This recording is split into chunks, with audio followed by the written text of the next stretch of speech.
Hey guys, alright? Welcome everyone. On a small island amidst a calm sea, a couple is swimming and having some fun. After a while, they decide to leave as the tide is already rising.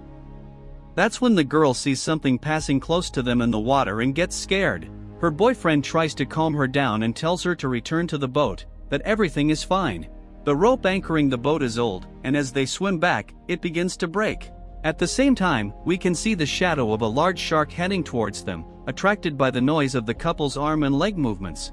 The woman reaches the boat, but when she looks back speaking to her boyfriend, she only sees a large red stain in the water, indicating that the worst has happened to him.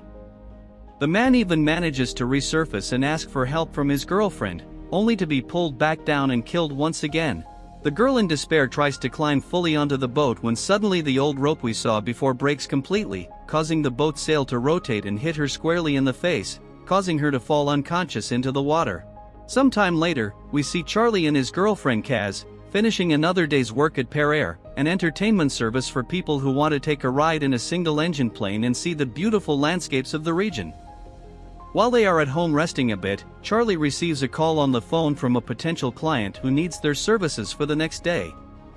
He gets really excited as it would be an extra gain for that week. The next day, Charlie and Kaz prepare the plane along with their helper Benny. Shortly after, a car arrives and from it comes the couple Joe and Michelle, who had hired Pear Air's services for the whole day. After introducing themselves properly, they begin to board the plane, but before something strange happens between Benny and Michelle, where Joe notices an unusual exchange of glances and starts to be rude to Benny.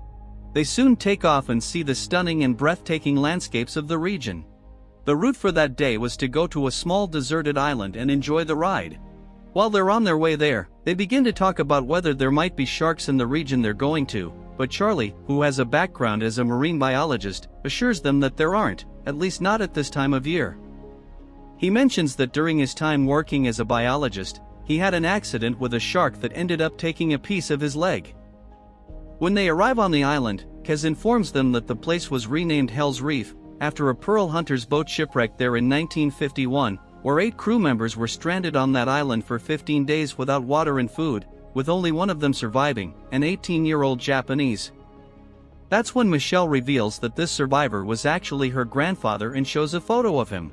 She also reveals her real motivation for being there, which is to fulfill his last wish by scattering his ashes there to rest together with his friends who died in that shipwreck. Charlie and Kaz stroll on the beach and they talk a bit, seeing dolphins and admiring the beautiful scenery of the place. Soon Kaz surprises Charlie by telling him she's pregnant, which leaves them very worried but also happy. Suddenly Benny calls them to show them a dead person on the beach due to a shark attack, the same man attacked at the beginning of the film. They comment on this fact and before leaving, Benny mentions that the man's wife may still be alive, so they need to find her because she wouldn't survive alone. Joe, wanting to return, tells them to leave the case to the Coast Guard, but Charlie doesn't want to, so they go to check some places to see if they can find the woman. Moments later, they find an overturned boat and go to take a closer look. Soon Benny decides to take a look underwater while the others wait for him to return. Benny discovers it's the boat of the attacked couple, and inside, he is startled by the woman's body, which is disfigured and bitten. He quickly returns to the plane and tells them there's no hope, as the woman is also dead, leaving them worried about the situation. Then, as they all prepare to leave, Benny exchanges glances with Michelle before entering. However, she sees a shark rapidly approaching, which soon attacks the plane, causing Benny to fall into the water. The attack damages the base that makes the plane float, causing it to begin to sink.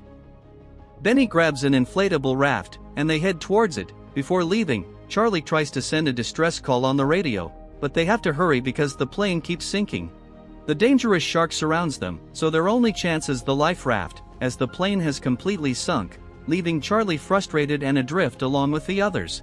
The group analyzes their desperate situation, as they are 150 kilometers away from the coast, and even if help comes, it will take days for them to be found. Charlie says for now the current is in their favor, but they'll need to row for a day if they want to reach any safe place. Joe is very unhappy with the situation, creating a tense atmosphere between him and Charlie, who nervously asks if Joe has a better plan. Night will soon come, so Charlie says they should return to the land from the movie they were at before. The couple worries about the creature in the water, but Charlie reassures them, saying maybe it will go away. They begin to row and face the vast expanse of water ahead of them, and using his compass, Charlie guides them to their destination.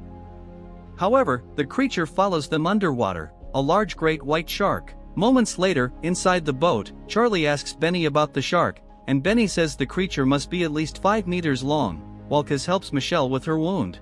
Michelle talks about why Joe is irritated, as he has a fear of water due to an accident when he was younger, but she convinced him to go on this trip that unfortunately is becoming a nightmare. As night falls, the group continues their journey in search of solid ground. Meanwhile, we see the large shadow of the shark in the water following them closely, but to make matters worse, it's not just one, another one soon appears ahead. The group takes turns rowing and resting. Charlie says they must have advanced only about 15 kilometers. Suddenly, Joe is startled to see a fin next to the raft. Thinking it's a shark, he starts rowing harder, shouting for the shark to go away, but Benny calms him down, saying it's just a harmless pair of dolphins. After calming down, they continue rowing. Soon time passes, and night falls. At one point, frustrated, Joe talks to the group, saying he's a great analyst, and analyzing their situation, he says their chance of survival is less than 5%. He questions Charlie, the good marine biologist he is, about the fact that the shark isn't around, but Charlie says he doesn't know. However, Joe suspects his knowledge and forces him to tell the truth. Then Charlie confesses that the creature is still nearby, which worries them even more. Wanting to reach their destination as quickly as possible, Michelle ends up pushing herself to the maximum and gets her hands calloused from rowing so much. Joe tears his shirt and covers her hand. Moments later, tired, some of them fall asleep, including Michelle, who can't take it anymore, letting the oar fall into the water, where the creature observes them. Michelle wakes up and says she accidentally dropped the oar. Fortunately, the piece isn't far, but someone needs to go get it, which scares Charlie as he still remembers the attack that traumatized him in the past. Seeing him scared, Kaz decides to go get it before he goes into the water. He tells her not to go, but she says she'll be fine. She carefully goes to avoid making noise in the water. However, after retrieving it and returning to the raft, a fin appears behind her, and frightened, she quickly swims back. The creature returns to the depths, and they are relieved that Kaz is okay, but they become more frightened as the creature continues to lurk around them. Amidst the vastness of the sea, Benny and Joe continue to row, while Kaz and Michelle change into warmer clothes.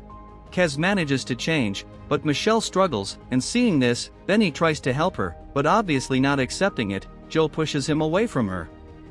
They argue, and soon Joe pushes Benny out of the boat. Benny reappears in the water, and due to his arm being injured from before, he struggles to return to the boat. Charlie and Kaz extend their hands to help him, but before he can climb aboard, Benny is dragged underwater and killed by the creature. This leaves everyone saddened by the loss and angry with Joe. Time passes, and they drink a little water during the rain. Later, while checking their belongings, Charlie finds a knife, and thoughtfully tells everyone that if he could get close enough to the creature, he could hit its tiny brain. Kaz doesn't like the idea, and since it's a bad plan, Charlie gives up. He puts away the equipment, and Michelle asks him to also store her grandfather's ashes. The creature is still nearby, but the group, unaware of where the danger is, continues to row. Moments later, they are surprised by the shark overturning the raft, causing everyone to fall into the sea. Fearing the worst, they need to return as quickly as possible to it. However, only Kaz, Charlie, and Michelle return, where unfortunately Joe is also killed by the terrifying shark.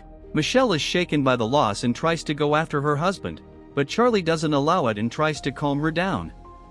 Suddenly, Joe emerges in the water again, badly injured. Quickly, the group tries to reach him, only to be disappointed as the creature carries him away again. At dawn, and hopeless, Michelle scatters her grandfather's ashes into the water, asking for his soul to take care of her husband's soul. Seeing Michelle's spirit, Kaz goes to her and tries to cheer her up not to give up, as they would make it. Unfortunately, Charlie delivers some bad news, where the shark punctured the raft, with that their chance of escape is losing air, and soon the raft won't float anymore. Moments later, even without one of the paddles, Kaz and Michelle paddle with their hands, while Charlie makes a harpoon with the remaining paddle and the knife he had. The two rest for a moment, then the creature reappears, and Charlie prepares to attack it, but the shark circles them closely. Charlie soon realizes it's not just one, but two sharks. Charlie and the two are frightened, and he tries to hit one of the creatures with his improvised weapon, but without success. Time passes, however, the situation remains tense, as one of the sharks attacks the boat, causing Kaz to fall into the water. Charlie quickly pulls her back in, and soon the three join together to stay safe. Time passes, and while they slept, they didn't realize the boat was getting drier and with water inside. When they wake up, they realize the beach is only a few meters away. Excitedly, they push a little harder to reach solid ground as quickly as possible. However, danger approaches them again. To make matters worse, the boat won't float for much longer, so Charlie has a plan. He grabs his equipment, a signaling gun, and hands it to Kaz, telling Michelle to swim to the beach. With that, and already decided, the two stay to face the two sharks, while Michelle continues to the beach. Charlie lures one of them to them, and Kaz shoots the creature in the mouth. Charlie mounts it, and he begins to pierce the shark's head until he hits a fatal spot. With one shark dead, they search for the other, which is following Michelle, who, fearing for her life, climbs onto a sunken boat near the beach. The shark then decides to return in search of an easier prey. Wanting to protect Kaz, Charlie pushes her, and he is attacked by the creature, which kills him. Kaz, saddened by this, decides to continue and go to where Michelle is. The two lament the loss of their husbands, but their moment doesn't last long, as the creature approaches them again and knocks them back into the water. Kaz thinks of something and lures the shark towards her so Michelle can continue to the beach. Kaz swims into the sunken boat, still followed by the creature. Kaz hides from the creature but is found by it. The shark tries to enter the boat's compartment, but upon entering forcefully, it causes the ship's debris to fall on it, thus trapping it. Kaz is cornered, and her breathing apparatus gets caught on an iron bar, causing her to run out of air and pass out. Fortunately, Michelle decides to come back and help Kaz, so she shares a little air, and Kaz wakes up. She looks for a way to finish off the shark, and finding a sharp iron bar above the creature's head, she hits the support holding the iron, causing the sharp piece to fall onto the shark's head, thus killing it. The film then ends, with the two leaving the water. They arrive at the island's beach feeling relieved to be alive, but now they will have a new challenge ahead of them, which is to survive hunger and thirst.